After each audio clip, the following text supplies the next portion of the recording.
Providing rent receipts to tenants is good professional practice, and in some situations, it's a valuable protection for both parties against payment disputes. Welcome to tenantscreeningbackgroundcheck.com.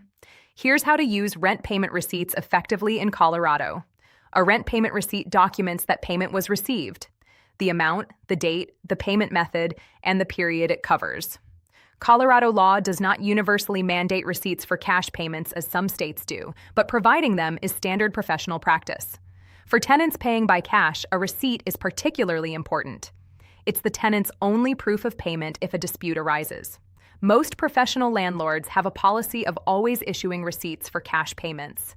Even for check or electronic payments, a receipt creates a clean paper trail that helps both parties track payment history and resolve any discrepancies quickly. Consider using a numbered receipt system. Each receipt gets a sequential number, so you can track all payments in order and identify any gaps in the record. Our free Colorado rent payment receipt form is suitable for cash, check, or electronic payment documentation.